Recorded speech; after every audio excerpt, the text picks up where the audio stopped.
बच्चों, मैं दीपक Pandey positive institute से। चैप्टर है सरफेस केमिस्ट्री और पहला टॉपिक है एड्जॉर्प्शन।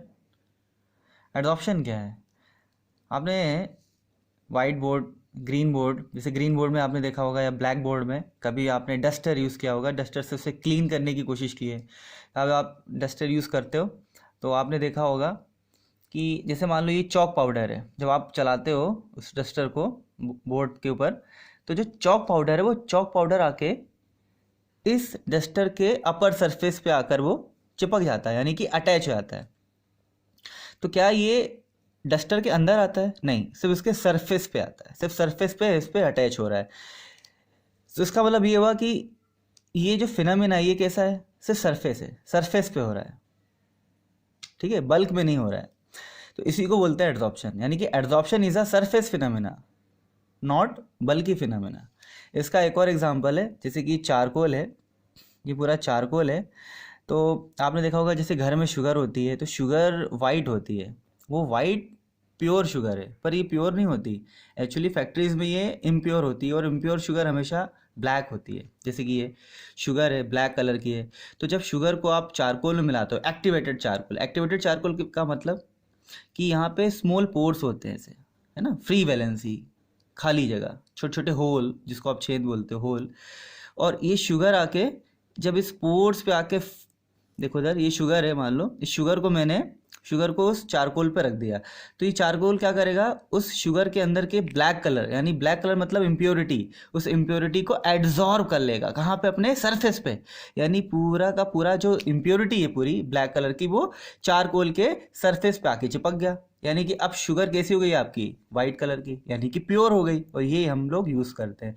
तो ये एड्जॉर्प्शन की एप्लीकेशन है, इसी को बोलते हैं एड्जॉर्प्शन। तो ये कहाँ हुआ? आपने देखा ये कहाँ हुआ? सिर्फ इसके सरफेस पे हुआ, है ना। एक्चुअली यहाँ पर सरफेस पे हुआ ये, है ना। तो इसलिए बोलते हैं adsorption is a surface phenomena, not बल्कि फिनोमेना, है ना। यहाँ पे जो शुगर है वो चारकोल के अंदर नहीं आया, उसने उसको पेनिट्रेट नहीं किया, सिर्फ उसके सरफेस पे है। इसलिए चैप्टर का नाम है सरफेस केमिस्ट्री और पहला जो टॉपिक था एड्जॉर्प्शन, जो मैंने अभी आपको बताया कि वो सरफेस पे आके चिपक गया, इसी को बोलते हैं adsorption. The phenomena of increase in concentration at the surface, है ना, सरफेस, ये जो सरफेस है ना, इस सरफेस पे, due to molecular surface force, यानी सरफेस पे जो मॉलिक्यूल के फोर्स की वजह से, इसी को बोलते हैं एड्जॉर्प्शन। ठीक है, ये है एड्जॉर्प्शन। आप देखो इसमें, जैसे एग्जांपल के लिए यहाँ पे जो मैंने आपको बताया था डस्टर वाला एग्जांपल, जैसे मान लो चॉक पाउडर आ रहा है और सरफेस पे अटैच हो रहा है, तो जो बाहर से आया चॉक पाउडर, यानी कि चॉक पाउडर बाहर से आया और सरफेस पे अटैच हो गया, इसको बोलते हैं एड्सॉर्बेट। और जिस सरफेस पे ये फिनोमेना हुआ, एड्जॉर्प्शन वाला फिनोमेना हुआ, उस सरफेस को बोलते हैं एड्सॉर्बेंट। तो जो ये सरफेस है, इस सरफेस को बोलेंगे एड्सॉर्बेंट, और जो यहाँ पे चॉक पाउडर आया उसको बोलते हैं एड्सॉर्बेट। देखिए जैसे यहाँ पे चारकोल है, चारकोल में क्या हुआ? जो शुगर का ब्लैक कलर था, ब्लैक कलर कहाँ पर आया? उसके सरफेस पे आया। तो ये जो शुगर का ब्लैक कलर है, इसको हम क्या बोलेंगे? एड्सॉर्बेट। क्या बोलेंगे इसको? एड्सॉर्बेट। और जो सरफेस था, जिस सरफेस पे आके चिपक गया, उस सरफेस को क्या बोलेंगे? एड्सॉर्बेंट। जिस सरफेस पे ये फिनोमेना हुआ उस सरफेस को क्या बोलेंगे? एड्सॉर्बेंट। ओके बच्चों, समझ में आ गया? अब है नेक्स्ट और डेफिनेशन जो मैंने यहाँ पे थोड़ा सा लिखा है, आप लोग इसको देख लेना। एड्सॉर्बेट, द सब्सटेंसेस, गैसेज और liquids which are adsorb on the surface of adsorbent are called adsorbate. यानी कि जो आके एड्सॉर्ब हो रहा है सरफेस पे, उसको बोलते हैं एड्सॉर्बेट। और जिस सरफेस पे हुआ है उस सरफेस को क्या बोलते हैं? एड्सॉर्बेंट। तो देखो, the solid substances on the surface of which adsorption takes place, यानी एड्सॉर्प्शन जहां हो रहा है, यानी सरफेस पे हो रहा है, उस सरफेस को बोलेंगे एड्सॉर्बेंट। ओके बच्चों, अब है मैकेनिज्म। आप सोच रहे हो कि एड्सॉर्प्शन हुआ क्यों? भाई इसका भी एक रीज़न है, ऐसे थोड़ी कि कुछ भी, है ना। मैकेनिज्म है इसकी पूरी कि एड्सॉर्प्शन क्यों हुआ। तो देखते हैं एड्सॉर्प्शन का रीज़न क्या है, क्यों ये वाइट बोर्ड पे जब हम लोग, या फिर ब्लैक बोर्ड या ग्रीन बोर्ड पे जब आप डस्टर यूज़ करते हो, तो आपने देखा होगा क्यों वो चॉक पाउडर को अपनी तरफ खींच रहा है, अट्रैक्ट कर रहा है, क्या रीज़न है, वो हम उसको मैकेनिज्म में देखेंगे, यानी एड्सॉर्प्शन का मैकेनिज्म। तो देखिए, मान लो आप यहाँ पे ये एक पूरा सॉलिड है, और सॉलिड किससे बनता है? Molecules, atoms. तो जैसे मान लो यहाँ पे एक मॉलिक्यूल है, ये देखिए मैंने यहाँ पे बनाया है। आपको पता है सॉलिड में तो हमेशा एटम या मॉलिक्यूल कैसे होते हैं, क्लोज होते हैं, पास पास होते हैं, तभी तो उसको सॉलिड बोलते हैं। गैसेस में बहुत दूर होते हैं, लिक्विड में थोड़ा मीडियम होता है।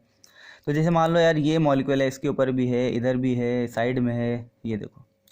तो आप देखो पहले इस सॉलिड के अंदर, यानी कि inside solid molecules are surrounded by other molecules, यानी कि ये जो मॉलिक्यूल्स है ये चारों तरफ से घिरा हुआ है ना, और दूसरे मॉलिक्यूल से।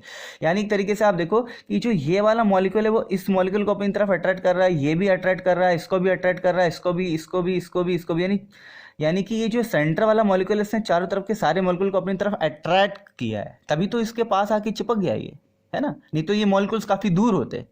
तो इस मॉलिक्यूल में क्या है इसके अंदर अट्रैक्शन फोर्स है। तो इनसाइड, अच्छा, तो इनसाइड वाला यानी कि ये वाला मॉलिक्यूल आप देख सकते हो कि चारों मॉलिक्यूल से घिरा हुआ, तो इसको बोलेंगे कि यार इसके अंदर कौन सा फोर्स है, यानी मॉलिक्यूल कैसा है, बैलेंस्ड है। तो इसके फोर्स को भी हमने क्या नाम दिया, बैलेंस फोर्स। यानी कि जितने भी मॉलिक्यूल को अपनी तरफ खींच रहा है, अट्रैक्ट कर रहा है, इसको बोलते हैं क्या, बैलेंस फोर्स। ठीक है बच्चों, अब बताओ मुझे, जैसे कि सरफेस है, सरफेस मान लो डस्टर ही है, या चारकोल ही आप ले लो।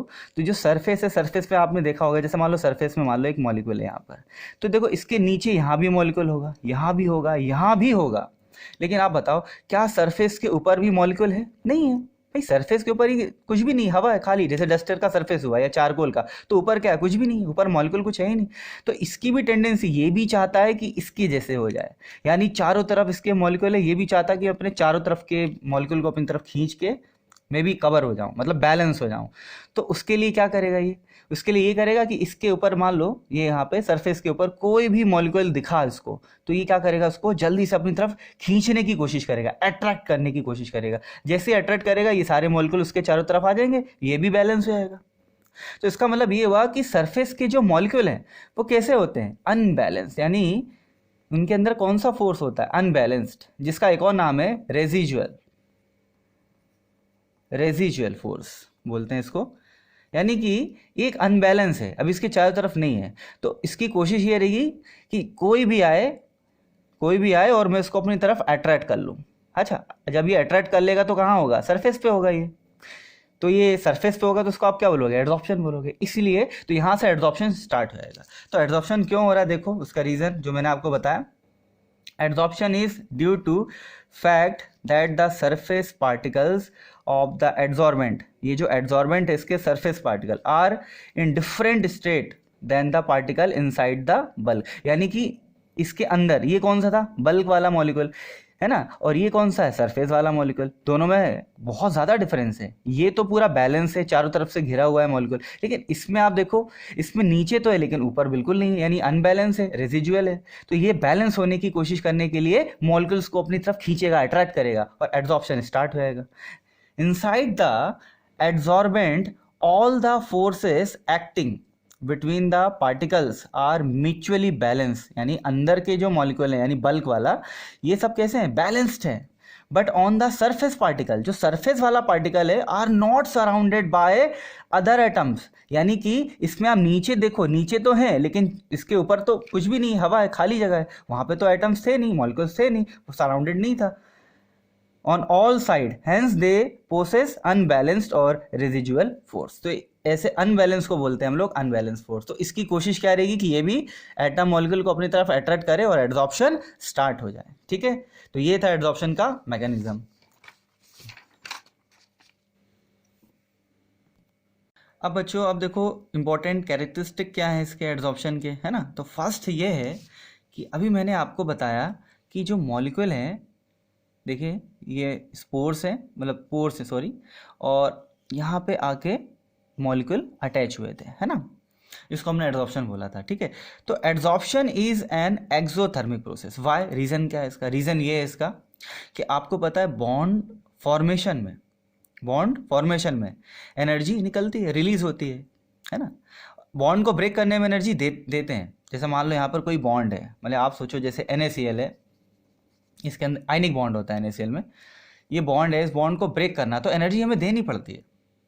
इसका आप उल्टा करते हैं, इसका अपोजिट क्या होगा? अगर मान लो बॉन्ड हमने ब्रेक किया, ब्रेक करने के लिए एनर्जी दी है, तो बॉन्ड फॉर्म होगा तो एनर्जी रिलीज होगी। अच्छा, एनर्जी जो रिलीज हो रही है या जो एनर्जी आप दे रहे हो उसको तोड़ने के लिए, ये एनर्जी हीट के फॉर्म में होती है। कैसे होती है बच्चों? हीट के फॉर्म में। तो अब आप मुझे बताओ, यहाँ पे जब चौक का पाउडर जो हमने लिया था, उसमें जो कि चौक का जो पाउडर था या कोई भी मॉलिक्यूल था, वो आके जब इस पे अटैच होएगा, तो अटैच होगा तो यहाँ बॉन्ड बनाएगा ना, है ना? अटैच हो रहा है, जुड़ रहा है ना, जुड़ना मतलब बॉन्ड बना रहा है, वो सरफेस से बॉन्ड बना रहा है ना? तो जब ये बॉन्ड बनाएगा तो आप बताओ बच्चों, एनर्जी रिलीज होगी? हाँ, रिलीज होगी, एनर्जी रिलीज होगी। और कैसी होगी? हीट के फॉर्म में। तो जब एनर्जी हीट के फॉर्म में रिलीज होती है तो इसको बोलते हैं एक्सोथर्मिक प्रोसेस। एंडोथर्मिक क्या है? एंडोथर्मिक का मतलब ये है कि जब किसी बॉन्ड को ब्रेक करने के लिए हम एनर्जी देते हैं, यानी जब हम सिस्टम को खुद एनर्जी देते हैं, है ना, सिस्टम को, यानी किसी बॉन्ड को तोड़ने के लिए जब हम खुद एनर्जी देते हैं तो वो एंडोथर्मिक है। लेकिन एक्सो का मतलब है कि एनर्जी का रिलीज होना हीट के फॉर्म में, इसलिए ये बोलते हैं, क्योंकि एड्सॉर्प्शन कैसा है? एक्सोथर्मिक प्रोसेस है। और आपको पता है कि एंडोथर्मिक में डेल्टा एच की वैल्यू पॉजिटिव होती है ना, क्योंकि इसमें हीट इंक्रीज हो रही है तो पॉजिटिव, इसमें हीट एनर्जी निकल रही है, यानी कि इस ये मान लो अगर सिस्टम है, डस्टर एक सिस्टम है ना, ये मॉलिक्यूल आ गया, ये पूरा सिस्टम है, तो आपने देखा है सिस्टम से एनर्जी निकल रही है, कम हो रही है ना, कम मतलब नेगेटिव, डेल्टा एच कैसा होगा? नेगेटिव। फिर आता है entropy, change in entropy delta S. तो देखो बच्चों, पहले समझो एंट्रोपी क्या है। एंट्रोपी मतलब होता है रैंडमनेस, डिसऑर्डर, मतलब कोई चीज़ कितनी बिखरी हुई है, फैली हुई है। तो आपको पता है कि गैस में रैंडमनेस ज़्यादा होती है, गैस बिल्कुल इधर उधर फैल जाएगी, है ना। लिक्विड थोड़ा मीडियम टाइप का। अच्छा, सॉलिड में जो एंट्रोपी है उसकी वैल्यू बहुत ही कम होगी, सबसे कम। क्यों? ऐसा क्यों? क्योंकि आपको पता है सॉलिड को आप कहीं पे भी रख दोगे वो वहीं का वहीं रहेगा, है कि नहीं। लेकिन गैस देखो फैल जाएगी, तो सबसे ज़्यादा जो बिखरापन है, फैलाव है, एंड मतलब रैंडमनेस, डिसऑर्डर किस में है? गैसेस में है, फिर लिक्विड में, और फिर किस में? सॉलिड में। तो आप मुझे बताओ कि यहाँ पे पहले जैसे मान लो यहाँ पे पूरे चौक का पाउडर जो हम बोल रहे थे, वो पहले पूरा बिखरा हुआ था। अब उस चौक के पाउडर को हमने क्या किया, मतलब ये सरफेस पे आके चिपक गया, है ना, आके एड्जॉर्ब हो गया, है ना, पूरा चौक पाउडर। या फिर मैंने आपको एक्टिवेटेड चारकोल का एग्जांपल दिया था, उसने शुगर के पूरे उसको अपनी तरफ एड्जॉर्ब कर लिया था। तो इसका मतलब ये रैंडमनेस कैसी हो रही है? कम हो रही है, खत्म हो रही है। जैसे मान लो अभी ये एक सॉलिड है, सॉलिड के ऊपर बहुत सारी गैसेज है या कोई भी चीज़ है, चौक पाउडर कुछ भी हो, उसने उसको अपनी तरफ एड्जॉर्ब कर लिया। मतलब ये कि ऊपर क्या है? ऊपर अब कुछ भी नहीं है, मतलब उसने पूरा अपनी तरफ एड्जॉर्ब कर लिया, यानी कि जो रैंडमनेस है वो कम हो रही है। जब रैंडमनेस कम होती है तो उसको बोलते हैं कि यार एंट्रोपी की वैल्यू कम हो रही है, यानी कि नेगेटिव हो जाएगा। अगर ये एंट्रोपी बढ़ता तो ये पॉजिटिव हो जाता। तो आपने क्या देखा कि अगर मान लो अगर कोई सरफेस है, अगर मान लो यहाँ पे गैस भी होती, तो ये गैस को अगर ये एड्जॉर्ब कर रहा है या चौक पाउडर को एड्जॉर्ब कर रहा है या शुगर के ब्लैक कलर की इम्प्योरिटी को शुगर कर रहा है, तो आप मुझे बताओ ये क्या कर रहा है? उस चीज़ को अपनी तरफ खींच रहा है, अट्रैक्ट कर रहा है।